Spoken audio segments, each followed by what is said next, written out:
சமுதாயம் பங்கு பெறும் வானொலி 90.4 அண்ணா வானொலி. இது இந்தியாவின் முதல்வராக சமுதாய வானொலி. 90.4 மெகாஹெர்ட்ஸில் உங்கள் அண்ணா சமுதாய வானொலி. புதிய சமுதாயம் படைப்போம். ஹாய், ஹலோ அண்ட் வணக்கம். நீங்க கேட்டிருக்கிறது அண்ணா சமுதாய வானொலி 90.4 கிளைமேட் கவுண்டவுன் நிகழ்ச்சியின் 10வது எபிசோடுக்கு உங்கள் அனைவரையும் வரவேற்கிறேன். நான் உங்க ஆர்ஜே சந்தியா அண்ட் சிவானி கம்ப்ளீட்டா இ புக்ல மூழ்கிட்டா. ஹே சிவானி, அந்த இ புக்ல அவ்வளோ இன்ட்ரெஸ்டிங்கா என்ன இருக்குன்னு எனக்கு கொஞ்சம் சொல்ல. ஹே ஹாய் சந்தியா, சாரி நான் உனக்கு கவனிக்கவே இல்லை. என்கிட்ட ஏதாச்சும் கேட்டியா? அப்படி அந்த இ புக்ல மூழ்கிற அளவுக்கு என்ன இருக்குன்னு கேட்டேன். ஆமாம் சந்தியா, நான் பார்த்துருந்தது இ புக் தான். ஜமாவாதன் எழுதின ஐஸ் ரிவர் புக்கை தான் நான் படிச்சுன்னு இருந்தேன். ஹோ, ஐஸ் ரிவர்ஸா? இந்த கிளேசியர் ஐஸ் மெல்டிங் அதை பத்தியா? எக்ஸாக்ட்லி. இதுதான் இப்போ நம்ம நாட்டில் நடக்கிற ஒரு முக்கியமான ஒரு விஷயமா இருக்கு. இது யாருமே சீரியஸா எடுத்துக்க மாட்டாங்க. ஆனா இதனால நம்ம உலகத்துக்கு ஒரு பெரிய பிரச்சனையா கூட இருக்கலாம். எனக்கு ஒரு ஆர்டிகல் படிச்ச ஞாபகம் வருது. 2021 UN climate change conference COP26 அது ஸ்காட்லாண்டில் நடந்தது. அதுல சயின்டிஸ்ட் ஜெமாவாதம் குளோபல் வார்மிங்கோட கான்சிக்வன்சஸ் பத்தி பேசினாங்க. அதுல என்ன சொன்னாங்கன்னா, கிளேசியர் லாஸ் நம்ம கவனம் செலுத்த வேண்டிய ஒரு விஷயம்னும் it's a threat to our life and the world as well சொன்னாங்க. ஆமா சந்தியா, கிளைமேட் சேஞ்ச்னால கிளேஷியர்ஸ்லாம் ஃபாஸ்டா மெல்ட் ஆகுதுன்னு சொல்றாங்க. ப்ரீவியஸ் ஸ்டடி என்ன சொல்லுது தெரியுமா? ஐஸ் ஷெல்ஃப், அதாவது பனியால மாதிரி 2031 ஓஷன்ல கொலாப்ஸ் ஆகும்னு நினைக்கிறாங்க.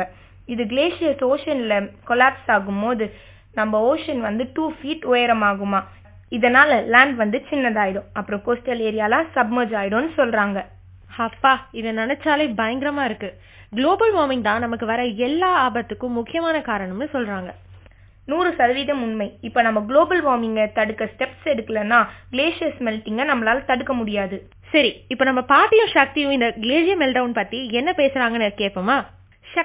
சக்தி இங்க வாயேன். இந்த நியூஸ பாத்தியா? என்னாச்சு பாட்டி? நியூஸ்ல அப்படி என்ன சொல்றாங்க? பனிப்பாறைகளை பாதுகாக்கணும்னு ஏதோ மாநாடு நடத்துறாங்க. நம்மளால இங்க டிசம்பர் ஜனவரி குளிரையே தாங்க முடியல. அப்புறம் பனிப்பாறைகளை ஏன் பாதுகாக்கணும்? அங்கதான் எந்த உயிரினமும் வாழறதே இல்லையே. அதுவும் ஒரு பாலைவனம் மாதிரி பயனற்ற பகுதியா தானே இருக்கு. இல்ல பாட்டி, பனிப்பாறைகளுக்கு அடியில நிறைய உயிரினங்கள் இருக்கதான் செய்யுது. பென்குயின், துருவக்கரடி போன்ற பல உயிரினங்கள் இந்த மாதிரி பனி நிறைந்த பகுதியில மட்டுமே வாழும். அதால மட்டும் எப்படி சக்தி அந்த குளிர்ல வாழ முடியுது? இயற்கை இது போன்ற உயிரினங்கள் வாழ அது உடலில் கனமான கொழுப்பு படலம் அமைச்சு கொடுத்திருக்கு பாட்டி. அந்த கொழுப்பு அவைகளின் உடலை வெப்பமாக குளிர் இல்லாம வச்சிருக்க உதவும். அது மட்டும் இல்ல பாட்டி, ஒரு கைப்பிடி அளவு மண்ணை ஒரு காட்டுப்பகுதியில இருந்து எடுத்தா அதுல எவ்வளவு நுண்ணுயிர்கள் இருக்குமோ அதே அளவு உயிரினங்கள் பனிப்பாறைகள்லயும் இருக்கும். ஓ, அப்போ பனிப்பாறைகள் இல்லனா அந்த உயிரினங்கள் வாழ முடியாம கஷ்டப்படும் இல்லையா? அழிஞ்சு கூட போகும் இல்லையா? அதுக்காக தான் பனிப்பாறைகளை பாதுகாக்கணும்னு சொல்றாங்களா சக்தி? ஆமாம் பாட்டி, ஆனா அது மட்டும் காரணம் இல்ல. பனிப்பாறைகள் தான் நம்ம பூமியோட 70% நன்னீர் ஆதாரமா இருக்கு. உதாரணத்துக்கு நம்ம இமயமலையே எடுத்துக்கோங்களேன். கங்கா, யமுனா, பிரம்மபுத்திரான்னு பல ஜீவ நதிகளுக்கு ஆதாரமே இந்த பனிப்பாறைகள் தானே. இந்த பனிப்பாறைகள் மெதுவா உருகுறதால தான் நமக்கு இது போன்ற நதிகளிலிருந்து வருஷம் பூரா நீர் கிடைக்குது. இந்த நதிகளை சுற்றியுள்ள மக்கள் நல்ல விவசாயம் செய்யவும் குடிநீர் கிடைக்கவும் இந்த பனிப்பாறைகளே காரணம். அப்ப பனிப்பாறை உருகிறது நல்லது தானே, நமக்கு நல்லா தண்ணி கிடைக்குமே. பாட்டி, அளவுக்கு மிஞ்சினால் அமுதமும் நஞ்சு. அந்த மாதிரி தான் பாட்டி இதுவும். ஸ்லோவா உருகுனாதான் நமக்கு பயன் தரும். ஆனா புவி வெப்பம் அடையறதால இந்த ப்ராசஸ் ரொம்ப வேகமா நடக்குது. வேகமா உருகும் பனிப்பாறைகளால கடல் நீர் மட்டம் உயரும் பாட்டி. அத பத்தி கேள்விப்பட்டிருக்கீங்களா? ஆமா, கடலோர மாவட்டங்கள் எல்லாம் கடலால முழுக போகுதாமே. அப்ப நம்ம வீடும் மூழ்கி போகுமா? அது இப்போ நடக்காது பாட்டி, இன்னும் 20 வருஷம் ஆகும். 20 வருஷம் நகர்றது ரொம்ப வேகமா போயிடும் சக்தி. எனக்கு நேத்து தான் கல்யாணம் ஆகி சென்னை வந்த மாதிரி இருக்கு. ஆனா அதுக்குள்ள 50 வருஷம் ஓடி போச்சு. ஆமா பாட்டி, டைம் ரொம்ப வேகமா தான் போகுது. ஏன் சக்தி நம்ம ஊரு கடலால முழுக போகுதுன்னு சொல்றாங்க? நம்ம இமயமலைக்கு பக்கத்துலயும் இல்ல, துருவங்களுக்கு பக்கத்துலயும் இல்லையே. துருவங்களில் இருக்கும் பனிப்பாறைகள் உருகிறதால எல்லா நாடுகளின் கடல் நீர்மட்டமும் உயரப்போகுது பாட்டி. அப்படி கடல் நீர்மட்டம் உயரும் போது எல்லா கடலோர நகரங்களும் கொஞ்சம் கொஞ்சமா கடலுக்குள்ள போயிடும். அடடா, இது ரொம்ப மோசமான விஷயம். இதை தடுக்கவே முடியாதா சக்தி? நிச்சயமா முடியும் பாட்டி.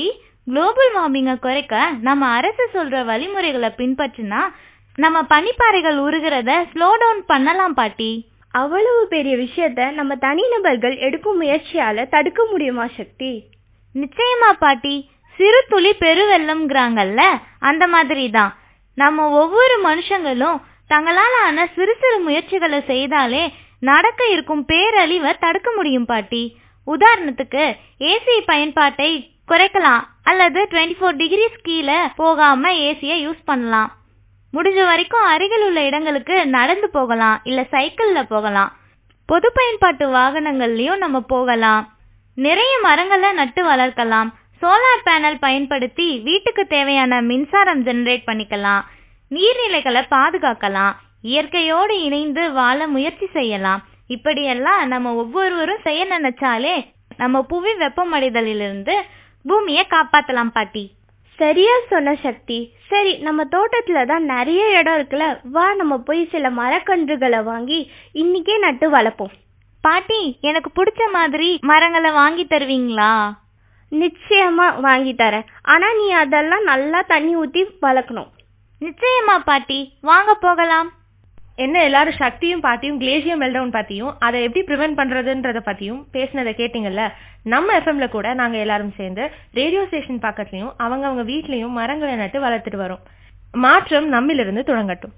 அண்ட் நம்ம நிகழ்ச்சியோட நிறைவு பகுதிக்கு வந்துட்டோம். மீண்டும் அடுத்த நிகழ்ச்சியில் சந்திப்போம். அது வரைக்கும் உங்களிடமிருந்து விடை பெறுவது உங்கள் RJ Shivani and RJ Sandhya. நன்றி, வணக்கம்.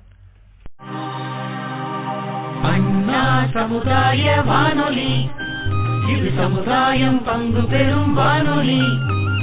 90.4 அண்ணா வானொலி, இது இந்தியாவின் முதல்வராக சமுதாய வானொலி. அண்ணா சமுதாய வானொலி, இது சமுதாயம் பங்கு பெறும் வானொலி. 90.4 அண்ணா வானொலி, இது இந்தியாவின் முதல்வராக சமுதாய வானொலி. 90.4 மெகாஹெர்ட்ஸில் உங்கள் அண்ணா சமுதாய வானொலி. புதிய சமுதாயம் படைப்போம்.